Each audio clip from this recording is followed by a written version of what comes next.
Erechim tem o Hospital Unimed e a confiança da marca que é referência em saúde no Brasil. E você tem a atenção de médicos conceituados com o suporte de uma equipe de excelência em uma estrutura completa. Tudo isso bem perto de você. Unimed Erechim. Cuidar de você. Esse é o plano. Para cuidar de Erechim e região, a gente inova. Agora a Farmácia Unimed também está no Econômico Center, no bairro Três Vendas. E você que não tem plano de saúde também pode usufruir. Um espaço completo de saúde, beleza e bem-estar. Aberta de segunda a domingo. Unimed Erechim. Cuidar de você, esse é o plano.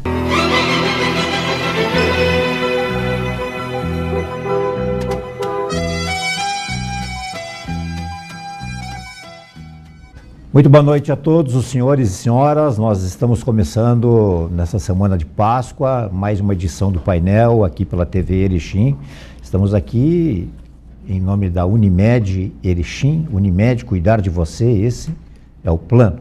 Bom, hoje nós vamos fazer um programa sobre um pouco de esporte, um pouco de sociedade e muito sobre mundo, Brasil, aí, enfim. Com uma pessoa que acompanha para e passo tudo que se passa, com o perdão da redundância, aí no mundo afora e que tem autoridade para poder falar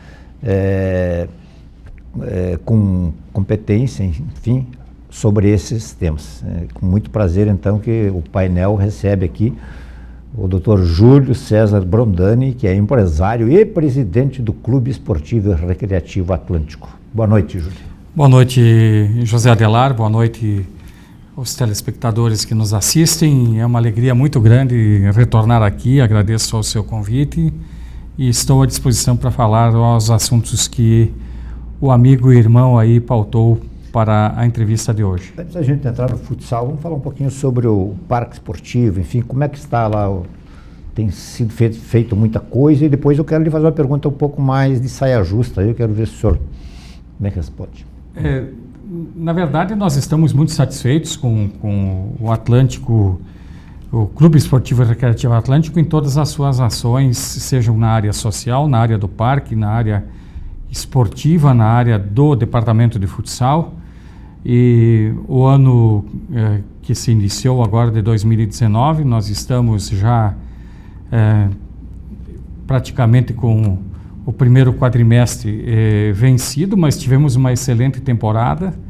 Estamos agora nos preparando para o outono e o inverno. Lançamos uma série especial de títulos, que é a série Amigo, que tem como objetivo alavancar recursos para duas obras dentre as listadas para o planejamento de 2019, ou seja, a construção da passarela coberta entre o pórtico e o ginásio de esportes e também o restauro e a pintura externa da sede social. Se me permite compartilhar com toda a audiência, essa série Amigo, ela foi sugerida por mães que têm crianças e famílias que têm crianças e que alguns amigos não eram associados ainda e pediram que a gente possibilitasse de alguma forma ou facilitasse a entrada desses novos sócios. Nós lançamos uma série de 40 títulos, em 10 dias nós vendemos 10. O valor do título é R$3.000, R$600 de entrada, mais 6 parcelas de 400. E o que tem de bonificação nisso é que o amigo que indica um novo associado ganha uma mensalidade e o que comprar ganha 5 mensalidades, ou seja, o valor do título, que é de R$3.000, ele retorna para 2. E certamente nós ainda no decorrer desse mês de abril estaremos encerrando então esta série e estaremos recebendo de braços abertos, juntamente com as famílias que indicaram, os novos associados para a grande família Verde Rubra. Como é que o Atlântico está de associados? Quantos sócios? Nós temos hoje, entre jubilados e ativos, 1.700 titulares. Uhum. Desses 1.700, entre dependentes, sejam eles crianças ou jovens até 25 anos de idade, ou pai, mãe, sogro ou sogra com mais de 70 anos, dá em torno de 4.000 associados ao nosso quadro social. Presidente, o senhor é conhecido como um tocador de obras, foi lá na URI, enfim, lá na CAF, que o senhor esteve lá, ali no Atlântico não é diferente. O clube hoje, ele é um clube autossustentável, ele tem dívidas, como é que o senhor pretende encaminhar daqui para frente? Não, na verdade é assim, o que nós temos, dívidas de operação, não. Sim. Nós temos investimentos que são feitos, alguns deles são feitos com prazo de curto, médio e longo prazo e, enfim, nós temos o nosso dia a dia em perfeito equilíbrio, estamos fazendo as alterações de gestão e de processos necessários para esse novo momento do país e do mundo, de tal forma que a gente consiga estar preparado para os próximos 100 anos. Sim. Ali dentro do parque, do que já havia, teve mais coisas novas aí? Para a temporada de o verão 2018-2019, foi adicionada uma quadra de beach tênis e também vôlei na areia, ela é de multiuso. Foi adicionada uma série de investimentos na piscina externa. Nós tivemos também melhorias no parque infantil, com a adição de um brinquedo que tem 10 brinquedos, também um outro brinquedo tipo Casa na Árvore, de tal sorte que os investimentos para a temporada estiveram na ordem de R$120 mil, perfeitamente adequados com o fluxo de pessoas. Nós tivemos nos meses de dezembro e janeiro 17 mil pessoas por mês fazendo, enfim, esporte, lazer e entretenimento. Recentemente adicionamos no portfólio de atividades uma mesa de tecbol, que é o fute-mesa, que é a grande sensação hoje no país e também no mundo. Nós copiamos dos europeus, isso o Brasil copiou. E também a quadra externa de basquetebol, ela está quase na fase final, falta apenas a demarcação da quadra. É isso que nós temos de recente na nossa atividade no parque. Eu não sei se o senhor vai continuar como presidente, enfim, quem vir a pegar o clube, vai pegar um clube que dá para tocar ele com certa tranquilidade?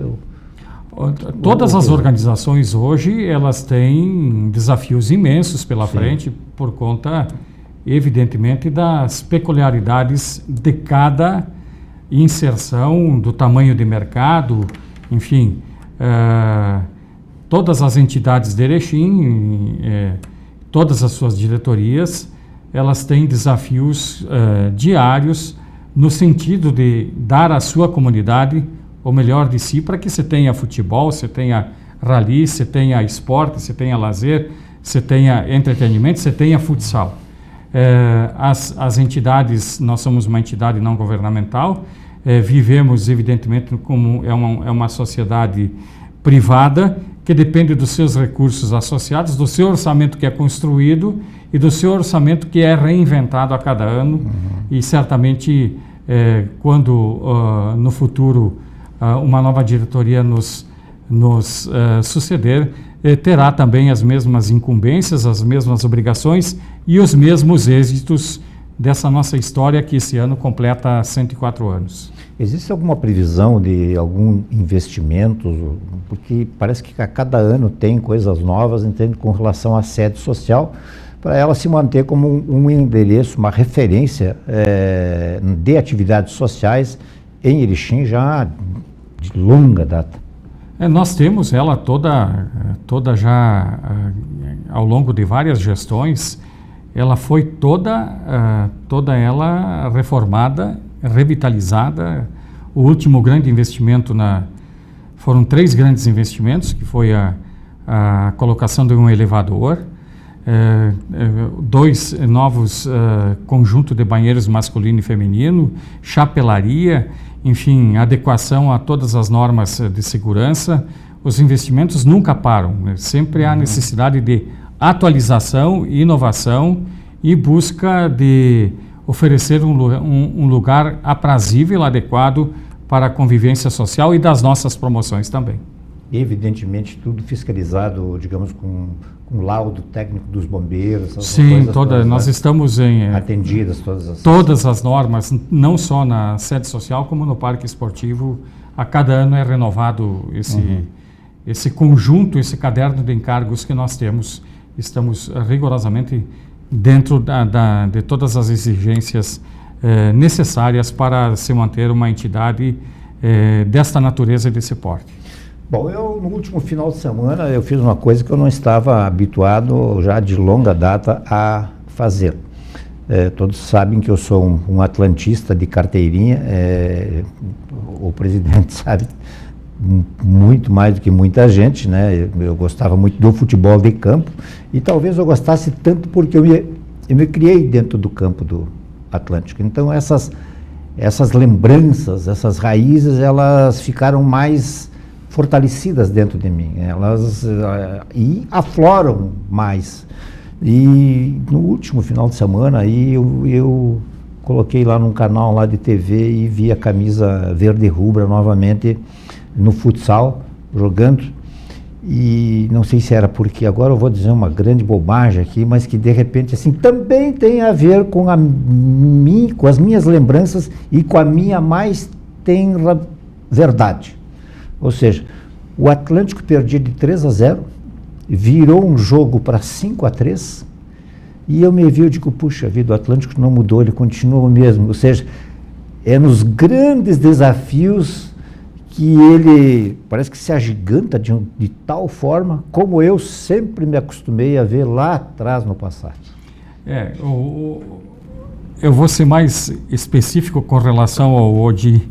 Ele foi nosso atleta, é um torcedor raiz do Atlântico, tem uma obra agora que oportunamente ele anunciará por aqui em relação ao nosso clube e ao nosso co-irmão Ipiranga, e tem presente na sua história de vida também uma vinculação bastante forte com a camisa verde e rubra. Quando eu me referi à nossa história de 104 anos, eu sempre faço uma referência a todos os presidentes e também a todas as diretorias que lá, há 104 anos atrás, iniciaram uma trajetória que é a trajetória de desafios, de luta, de sobrevivência, de conquista, de valor, de respeito a todos, sejam adversários, ou sejam parceiros, ou sejam sócios, ou sejam torcedores. E o jogo que nós tivemos na sexta-feira passada, ele foi um pouco de tudo isso. Ele trouxe, na magia dessa virada histórica, todo esse peso que essa camisa tem, a semelhança que a camisa do nosso co-irmão Ipiranga tem e de outras entidades aqui também tem. Mas, acima de tudo, trouxe a glória de vencer, mas vencer pela preparação, vencer pelo planejamento, vencer pelas condições que se dá, vencer pela equipe de dirigentes que nós temos de futsal, voluntários que são a semelhança de toda a nossa diretoria, e vencer por um propósito, por uma causa, que é a causa verde e rubra, por um significado de querer ir além das nossas possibilidades e competências para representar bem a nossa comunidade de Erechim, o nosso estado e o nosso país, uma vez que hoje o Atlântico tem referências internacionais nesta modalidade. Nós estamos começando uma nova jornada, um novo ano, e mais uma vez a equipe foi reconstruída e a competência dos nossos dirigentes do departamento foi idêntica à de anos anteriores. Temos atletas valorosos, uma comissão técnica também muito valorosa e, por certo, nós estamos no caminho para em mais uma jornada representarmos bem as cores verde-rubras. Aí em cima, e tomando como ponto de partida sobre o futsal, essa partida em específico, todo mundo sabe que o Atlântico abriu mão de alguns nomes mais famosos, mais conhecidos, enfim, assim, de uma grife maior, e montou um time de jogadores, por enquanto, não tão conhecidos, mas assim que a gente percebe, no primeiro tempo que o Ipiranga, que o Atlântico perdia, né, assim, que no futsal não é grande coisa tomar 3-0, mas tem jogos que tu nunca mais vira. E me parecia assim que o Atlântico estava sempre com a bola e não tinha um poder de definição, ele tinha um domínio meio... Né, e aqueles gols eram meio... Pô, mas eu falho aqui, deu um probleminha ali e tal. Talvez o São José jamais sonhasse quem era realmente o Atlântico. Deve conhecer da sua história, mas esse novo Atlântico me parece um time mais leve, mais de gente que quer crescer ainda, que precisa e que tem potencial ali. Esse é um processo de construção. A nossa diretoria de futsal, tem o Cladir, o Aljocir, o Pacheco, o Marmentini, enfim, todos os integrantes, o Elton, em reunião, o Malacarne, nos relataram do desafio que será essa liga, que ela é mais longa, enfim, do poderio de todas as equipes, que será uma liga com bastante alternância de resultados. Haja vista o Corinthians perder para uma equipe que não tem tradição. E do jeito que perdeu. E do jeito que perdeu, da mesma forma as outras equipes, mas isto vale dizer que nós teremos no ano de 2019 mais uma trajetória bastante intensa a ser percorrida. E nós contamos, evidentemente, com o apoio de toda a nossa torcida, de toda a nossa comunidade, o apoio dos nossos patrocinadores, o apoio dos nossos voluntários, dos apoiadores, enfim, dos parceiros, e essa construção de várias mãos é que permite que a gente, a cada ano, siga em frente com este projeto que tem sido, ao longo desses anos todos, um projeto vitorioso, exatamente pelo seu modelo, exatamente pela sua forma de agir, exatamente pela sua forma de gerir e de compartilhar responsabilidades e, principalmente, compartilhar êxitos. Todo o processo em construção, seja ela em qualquer atividade, vai sofrer os seus percalços, o Atlântico não vai vencer sempre, não. Mas ficou muito claro para mim que digamos assim, um processo em construção e que ele tendo um pouco de sorte, porque a vitória dá mais confiança, ele pode vir daqui a pouco, daqui a alguns meses, vir a se firmar novamente como um time de dentro de quadra muito respeitado, porque fora de quadra o Atlântico sempre foi, né? Então, e uma coisa que me chamou a atenção, eu não quero falar especialmente de uma pessoa só, foi a entrevista que o goleiro Careca deu. Nosso capitão. Eu não o conheço, né?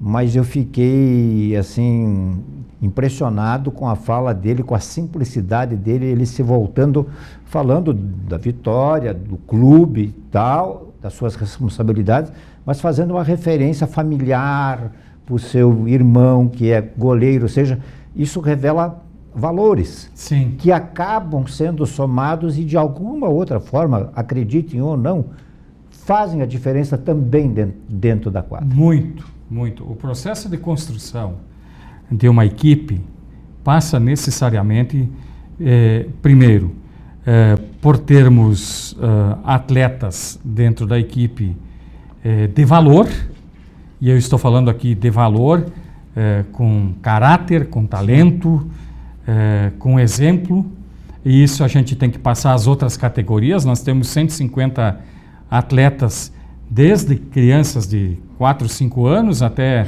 a nossa equipe sub-20, e passa-se exatamente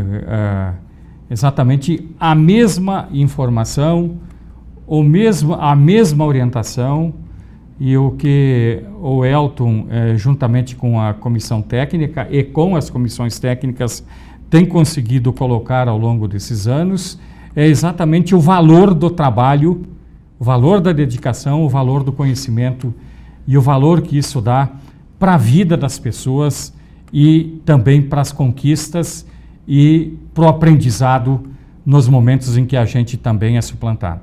Foi muito legal a atitude dele, porque no momento de vitória pessoal dele, do grupo dele, do clube dele, da história dele, ele falando para todo o país, ele conseguiu dividir aquele momento com um irmão de sangue dele, que ele poderia ignorar, ligar lá no outro dia, enfim, mas falou para todo o país ficar sabendo que ele tem um irmão que é goleiro igual a ele. Então esses valores, eles realmente, acho que são realmente importantes. Se me permite, quero fazer duas referências. O Giba, que hoje é nosso técnico, foi nosso capitão. O capitão Keké, que hoje é capitão da Intel, ele, ao vir para cá, a diretoria de futsal entregou num quadro a camisa número 11, que ele defendeu com tanta bravura, com tanta competência e com tanta liderança. E o significado maior desta entrega, dessa camisa, foi em homenageá-lo. Mas veja como a vida ela retribui.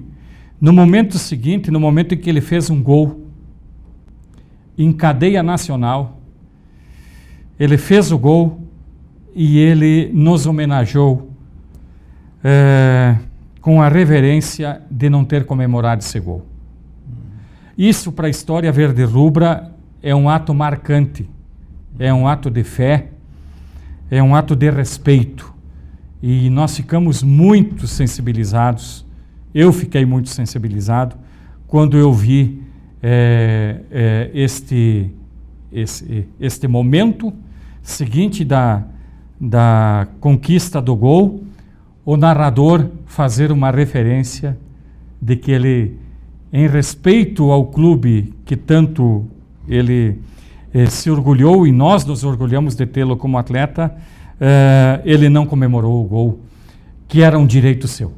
Não é por coincidência que as grandes lideranças normalmente são as pessoas daquelas atitudes mais simples, né? E eu não sei, eu tenho para mim ainda que o Keké ainda um dia vai acabar retornando para Erechim, para o Atlântico, aí não sei se para jogar, enfim, mas foi um jogador que passou, entregou o que pôde, deixou aqui e vai caber, enfim, a ele, aos dirigentes do futuro, mas é um gesto realmente que engrandece não só o atleta, como o próprio clube. Vamos fazer o nosso primeiro intervalo e depois nós vamos dar uma viajada aí pelo Brasil e mundo afora. Já voltamos. Erechim tem o Hospital Unimed e a confiança da marca que é referência em saúde no Brasil. E você tem a atenção de médicos conceituados, com o suporte de uma equipe de excelência em uma estrutura completa. Tudo isso bem perto de você. Unimed Erechim. Cuidar de você. Esse é o plano. Para cuidar de Erechim e região, a gente inova. Agora a farmácia Unimed também está no Econômico Center, no bairro Três Vendas. E você que não tem plano de saúde também pode usufruir. Um espaço completo de saúde, beleza e bem-estar. Aberta de segunda a domingo. Unimed Erechim. Cuidar de você, esse é o plano.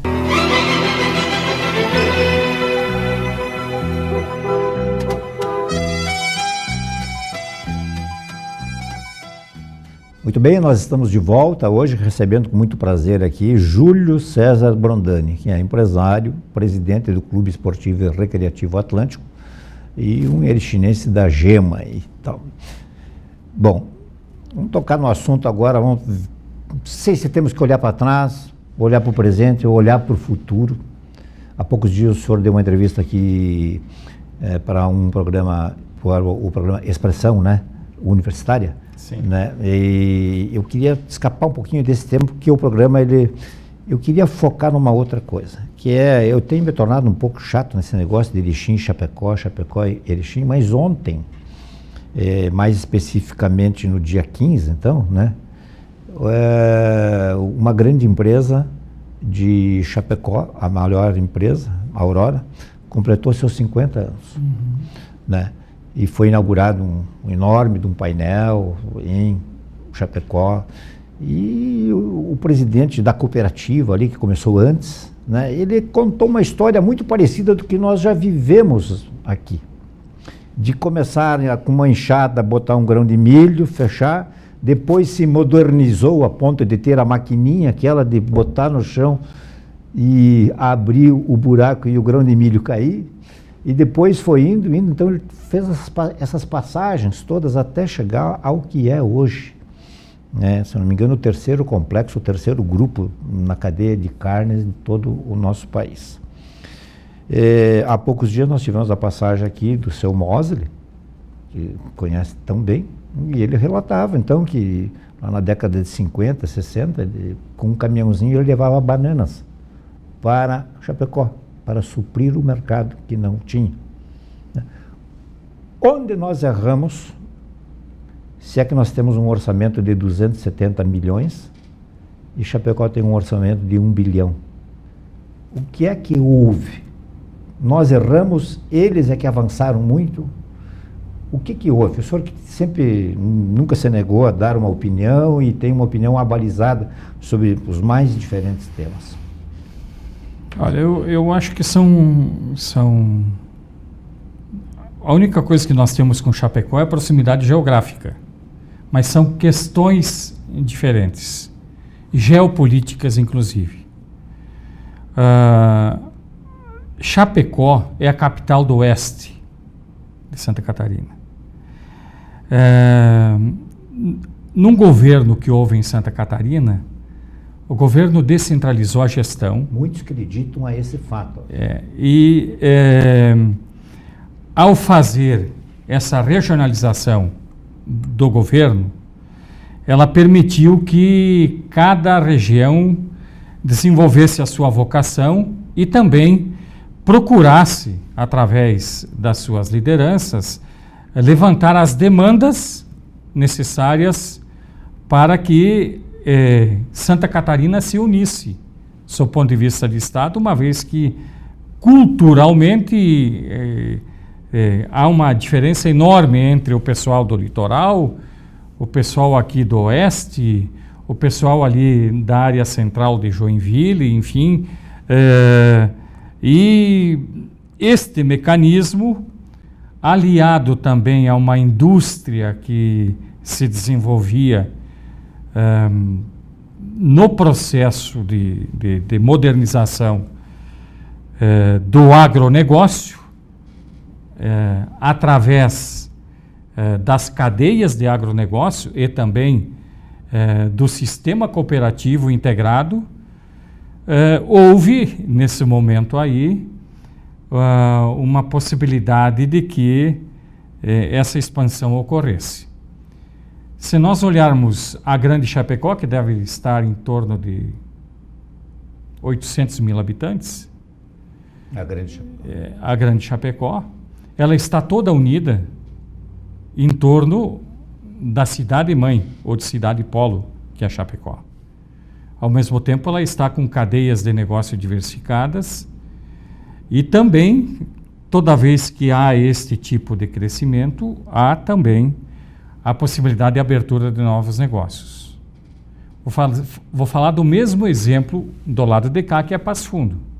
Todas as rodovias do norte, do nordeste e do médio alto Uruguai desembocam em Passo Fundo. É evidente que grandes obras de infraestrutura, sejam elas de locomoção ou de montagem de redes de distribuição, vai se olhar para isso. Quanto mais houver este tipo de postura e de crescimento e de desenvolvimento, mais vão se abrir oportunidades. No nosso caso aqui, nós somos líderes da região norte do Rio Grande do Sul, sub-região do Alto Uruguai, e que ao longo desses 100 anos lidou sempre com uma economia muito menor, sob o ponto de vista dos segmentos geográficos dos municípios e de população também. Os nossos 32 municípios têm em torno de 220 mil habitantes.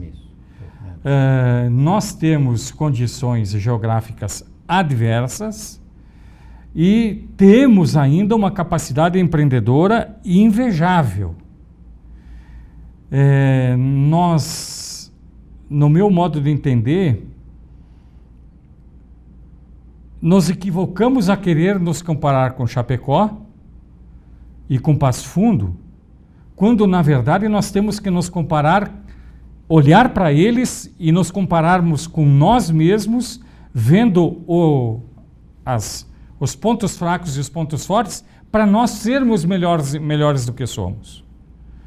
Ao chegarmos aqui aos 100 anos, os próximos 100 anos nossos serão de desafios imensos. Nós somos uma cidade madura. A geração dos pilares que construíram Erechim até aqui não mais existirá. E as novas gerações têm outro olhar. Mas qual seria, na sua opinião, a nossa vocação daqui para frente? Eu vou começar pela demanda. Eu vou começar pela demanda. Tá. Erechim, apesar do que se fala aí do grau de dificuldades, é o 15º PIB do Rio Grande do Sul. Ponto. Isso é verdade. Nós temos aqui empresas com faturamento superior a 1 bilhão e 500 milhões de reais. Não importa as empresas que venham de fora para cá, na área industrial, nós temos que tomar cuidado na área comercial. Mas na área industrial haverá transformação de matérias-primas em produtos. Exatamente na data de hoje, uma grande empresa de Erechim, e isso haverá de ser divulgado em comunicado oficial e depois num evento especial aqui, assinou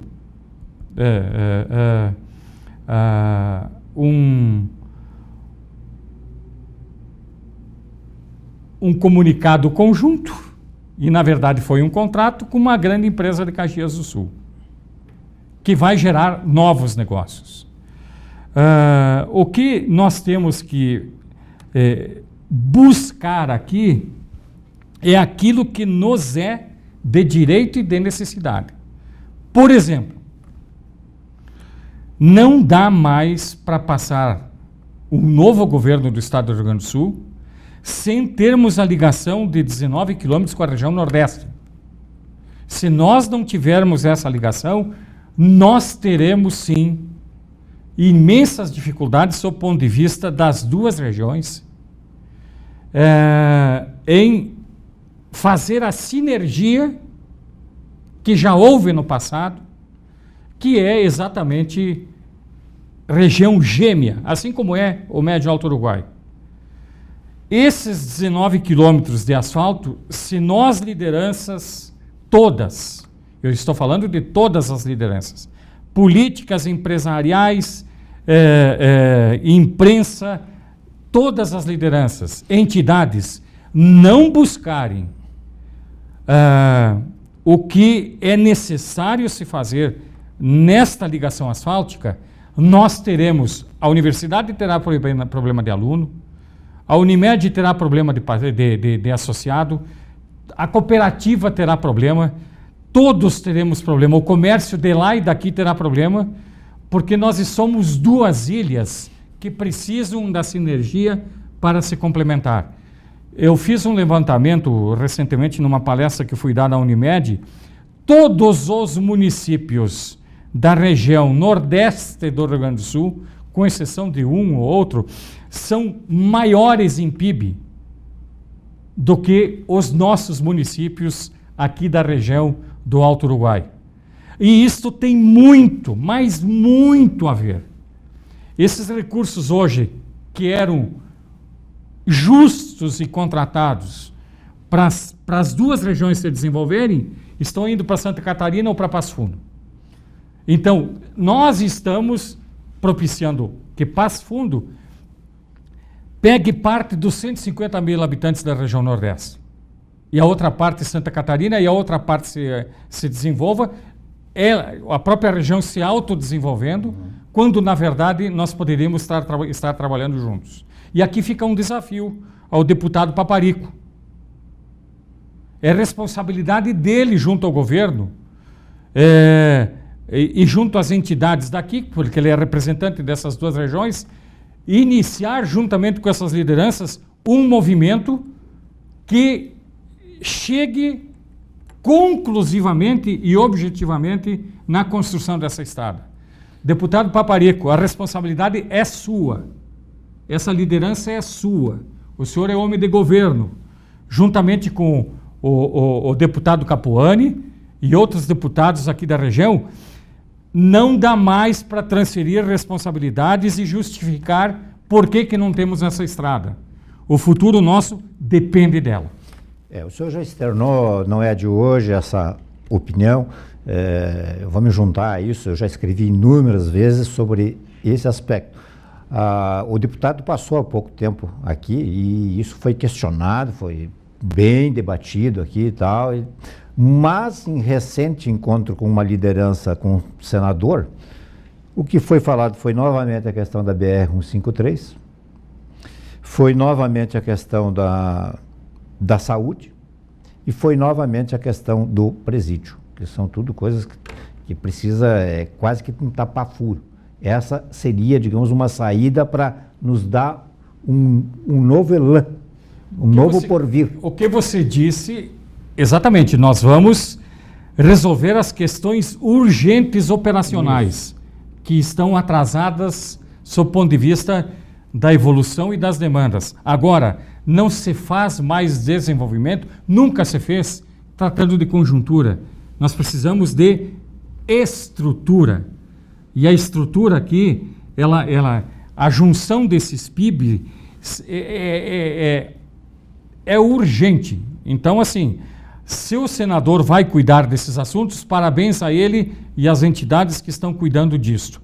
Mas é responsabilidade do deputado Capuani e do deputado Paparico, como nossos representantes junto ao Estado do Rio Grande do Sul, tomarem a frente, juntamente com as lideranças da região Nordeste, o Conselho de Desenvolvimento de lá e daqui, a Associação de Municípios de lá e daqui, os prefeitos líderes de lá e daqui, as entidades do comércio e da indústria de lá e daqui, buscarem aquilo que é urgente sob o ponto de vista estrutural.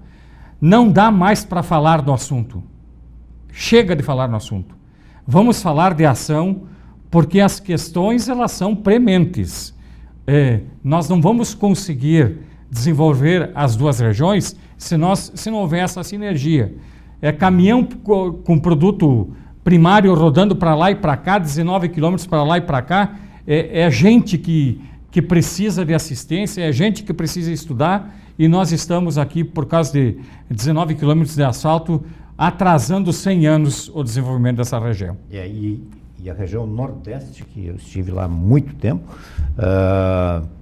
ela comparada consigo mesma, ela desenvolveu, ela cresceu. 100 vezes. 100 vezes. Né? Há um poderio econômico muito interessante. Perfeitamente. Né? É só ir lá visitar. Fecho com o senhor que, de repente, municípios da nossa região aí vão ter que fazer muita força para chegar ao que existe hoje lá, que era taxada de antiga volta da fome e que não merece mais esse tipo. Não. O que eu estou falando aqui são dados estatísticos. Eu não estou dizendo que o município de lá é melhor do que aqui. Eu estou dizendo que é maior do que aqui. Os PIBs comparativos e o número de habitantes também, e a presença dos jovens, a fixação deles lá, fizeram com que essas cidades tivessem um desenvolvimento baseado, evidentemente, nas cadeias do agronegócio, mas, ao mesmo tempo, criar um sistema de tal sorte que eles mesmos acabam atendendo às suas demandas regionais dentro dos seus municípios. Deputado Paparico, o recado está dado, né? O senhor tem uma assessoria boa, né? E o assunto está caindo de maduro, né? Já está ficando velho demais para ser abordado com a veemência que está sendo, mas como a coisa não sai, é preciso continuar apelando dessa maneira, porque se isso sair e a gente vê como bom para Erechim, evidentemente também vai ser muito bom para a própria região Nordeste. Mas elas se complementam. As nossas origens... Ninguém vai dar nada para ninguém. Não, elas vão se complementar. Vai melhorar a qualidade de vida das pessoas, a qualidade dos negócios, a interação cultural, que já houve no passado, quando tudo era estrada de chão. Hoje, há esse divórcio e todos perdemos. A região Nordeste e a região do Alto Uruguai também perdeu. Vamos ao nosso último intervalo, recebendo hoje com muito prazer aqui Júlio César Brondani. Já voltamos.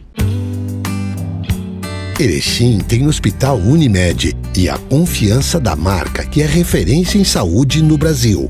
E você tem a atenção de médicos conceituados com o suporte de uma equipe de excelência em uma estrutura completa. Tudo isso bem perto de você. Unimed Erechim. Cuidar de você. Esse é o plano. Para cuidar de Erechim e região, a gente inova. Agora a farmácia Unimed também está no Econômico Center, no bairro Três Vendas. E você que não tem plano de saúde também pode usufruir. Um espaço completo de saúde, beleza e bem-estar. Aberta de segunda a domingo. Unimed Erechim. Cuidar de você, esse é o plano.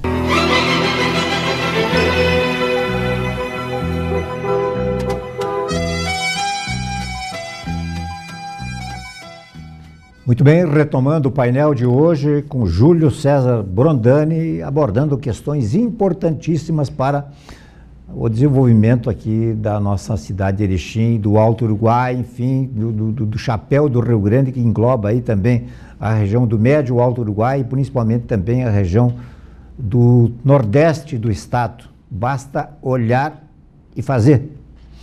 Bom, vamos mudar um pouquinho agora, vamos falar um pouquinho sobre o cenário nacional. Nós estamos novamente se passaram 3 meses de um novo governo, já aconteceram muitas coisas, a gente tem ouvido muitas críticas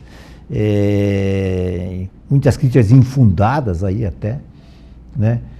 Não lhe parece que de repente nós estamos caindo num abismo aí, digamos, sem diminuir a importância dos temas, mas estamos centralizando muito em esquerda, direita, esquerda, nazismo, comunismo e tal, quando parece que no mundo inteiro, não que não haja essas discussões, mas se fala em ciência, tecnologia, avanços, Vale do Silício, nós aqui estamos perdidos numa greve, será que vai sair greve dos caminhoneiros ou não, e os carros lá fora quase andando sozinhos.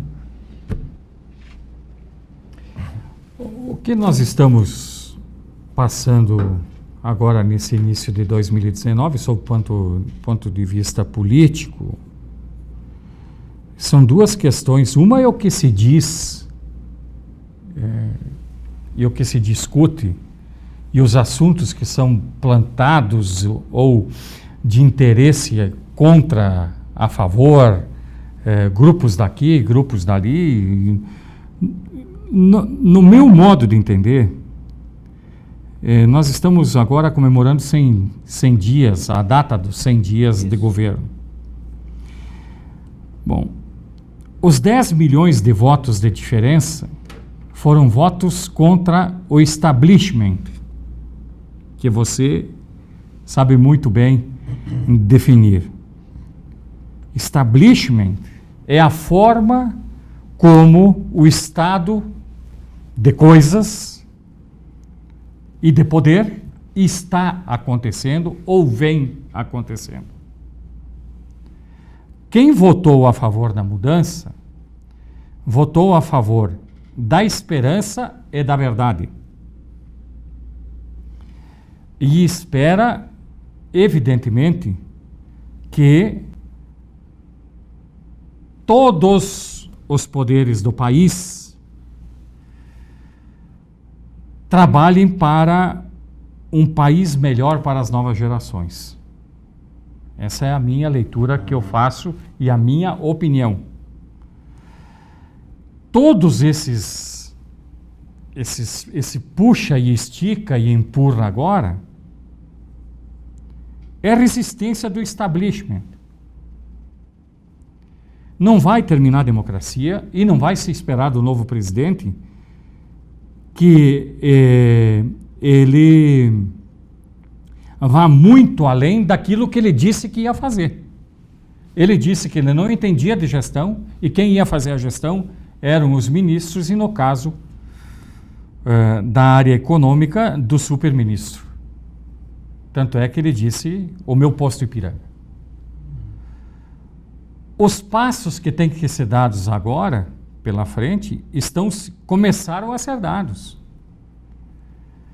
E cabe ao Congresso e ao novo Congresso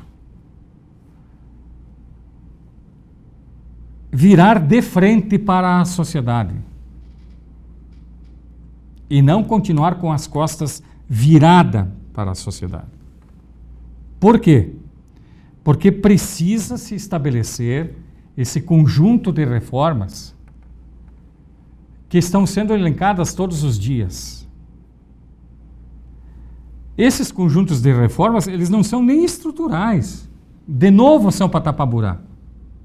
Quando se estabelecer isso, aí nós começaremos de novo, tudo de novo, dentro dos padrões internacionais de desenvolvimento, com as melhores práticas de gestão. A nação brasileira, que somos nós, povo brasileiro, está unida pela área geográfica, eu já disse aqui, pela língua que fala. E ela é gerida pelo poder executivo, legislativo e judiciário. É preciso que esses poderes ajam no interesse da nação brasileira. É isso que a nação fez nas urnas e espera.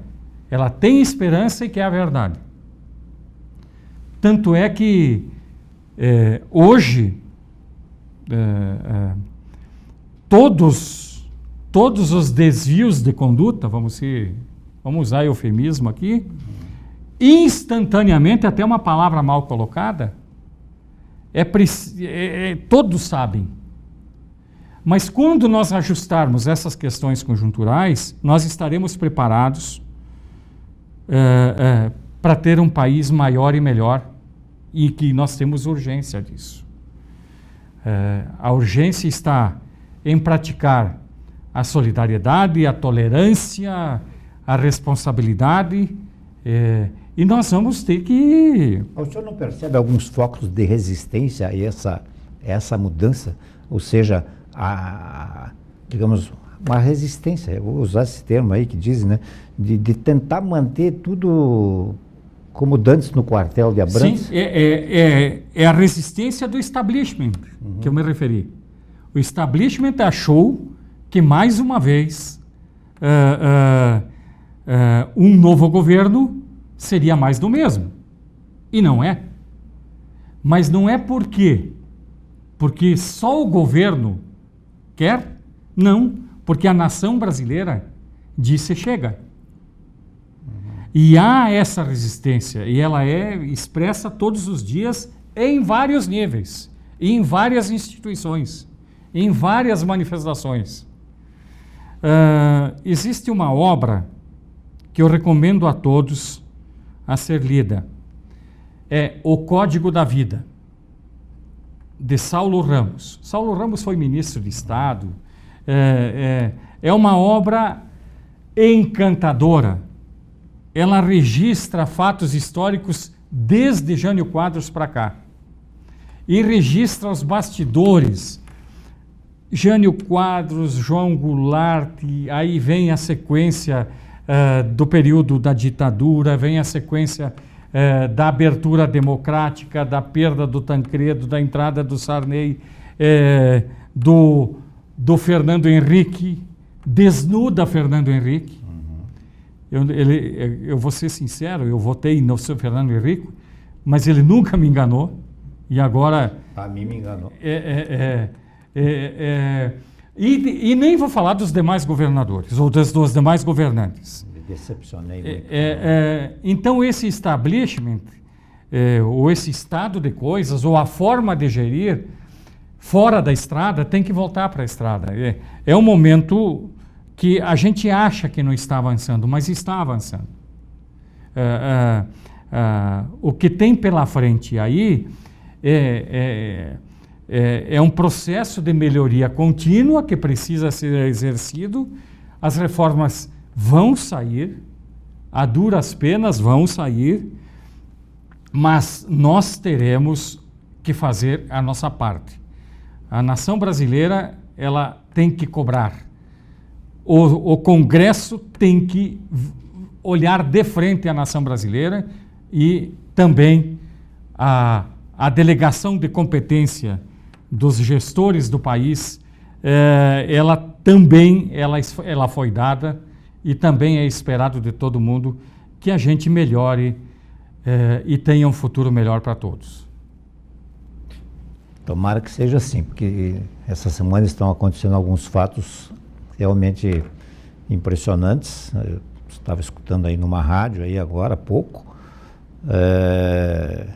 esse negócio de uma certa censura, dá para se dizer assim, a alguns, né, inclusive um general hoje foi, o Facebook dele foi o Face, enfim, essas redes sociais aí foram interpretadas de que ele estaria usando para conturbar a coisa, e ele deu uma entrevista que eu ouvi claramente, onde ele disse assim, ó, pode não concordar com o que eu penso, mas isso não é fake, e é exatamente o que eu penso. Eu estou dizendo o que eu penso. Agora, parece que isso não está indo de acordo contra aquilo que você pensa. Que está enraizado. Nós temos que ter bem presentes que democracia é um regime de convivência e não de exclusão. E o cerceamento da liberdade de dizer e de falar é o primeiro passo para atravancar o processo democrático. Mas só vou citar um outro exemplo. Aumento do combustível, do diesel.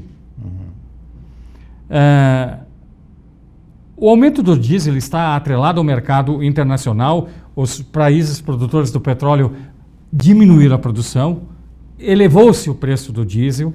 Nós temos que ter paridade com o mercado internacional e nós precisamos achar um jeito de viabilizar, evidentemente, toda a cadeia que é afetada pelo uso desse combustível. Quando o presidente disse, segura aí que eu quero ver,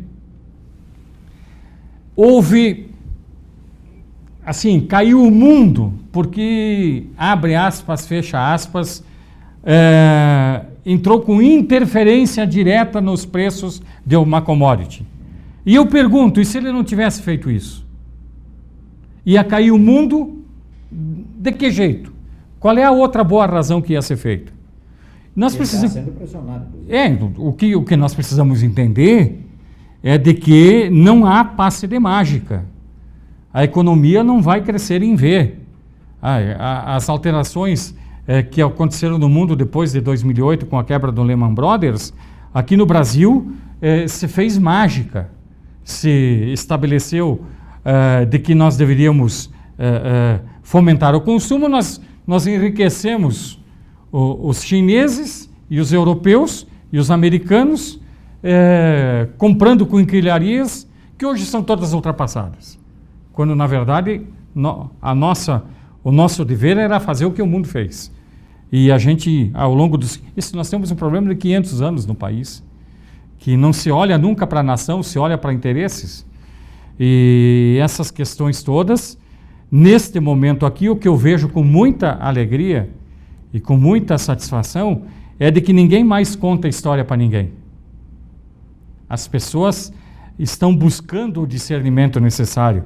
Não há ainda a formação educacional necessária para chegar em todos os segmentos. Mas um dia vai chegar. Nós somos um país jovem, temos só 500 anos.